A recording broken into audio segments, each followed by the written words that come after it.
Hey there friends, it's Codiak here, welcome back to Legacy Gaming and welcome to Elden Ring. Today we're checking out another boss and breaking down everything you need to know to defeat the Stonedigger Troll, and of course, talk about the loot you get for killing the boss.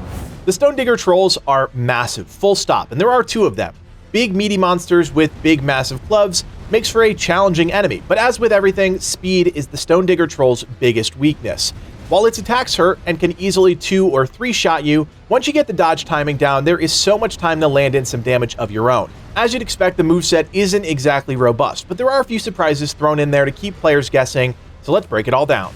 To reach the first Stonedigger Troll, you'll need to head to Limgrave tunnels, the entrance of which is on the northern edge of Agheel Lake. This might be one of the first dungeons you experience within the game, and as such, I feel I should warn you, there are a ton of bad guys down there. In true FromSoft fashion, Limgrave tunnels is a sequence of tight winding corridors jam-packed with enemies.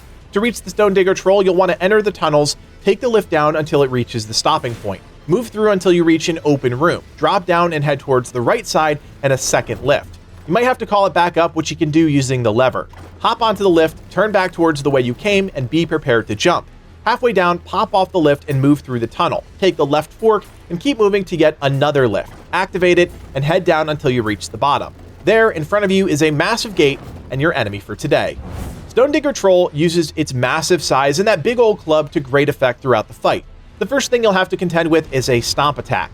The boss will lift up its foot and then, after a small delay, bring it crashing down to the ground. If you linger in melee range, prepare to dodge this attack frequently. The boss can also stomp with the opposite foot and chain this into a backswing. He'll first stomp the same way he did before, but right after his foot comes back down, he'll swing that massive club across his body, hoping to catch the player off guard. This will often chain into the Stonedigger Troll's most devastating ability, an overhead slam. This move has a substantial windup, but once it's locked and loaded, the boss will slam its club on the ground, dealing damage in a sizable AoE. You will absolutely need to chain multiple dodge rolls together to avoid this, which I recommend, as it's the single highest damage dealing ability in the fight. One variation also causes a small AoE when he lifts the club back up off the ground, so pay attention to the boss's body language. If you see the boss struggling to lift the club back up, roll away as that extra attack is coming. If that wasn't enough, there's even a variation of this ability that starts with a nasty uppercut, followed by a series of overhead slams and what we can only call a rampage. The boss will quickly swing upwards and then string multiple overhead attacks together, repositioning if necessary between each hit. The boss also has the ability to slap across its body. This is kind of like a punch, but because the boss is so big, he bends down and waves its arm across its body, resembling more of a slap. The slap can also tie into a combination of sweeping attacks. First, the boss will slap, and then immediately follow this up with a front hand swing, then a backhand swing. The Stonedigger Troll does move forward while doing this combination, which makes it slightly different than the standard iteration.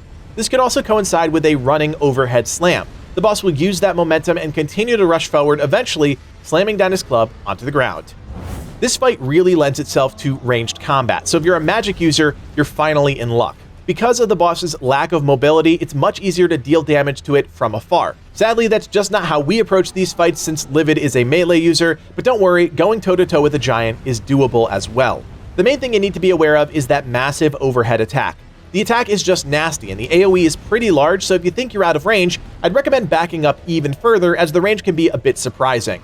The good news is, every time the boss uses this ability, it opens itself up for some damage. This is a clear case of stay behind the boss whenever possible, because that's how you put yourself in the best position to be successful. There's really no reason to rush this fight. The key is just baiting out that overhead attack, and for that to happen, takes some patience. If you're a melee player, get comfortable dodging the stomp abilities. When the boss picks up its foot, be prepared to move, and don't forget it's possible to string that ability together with a backhand swing directly after, so pay attention to what foot is being lifted. Left foot means single stomp, right foot means stomp plus backswing.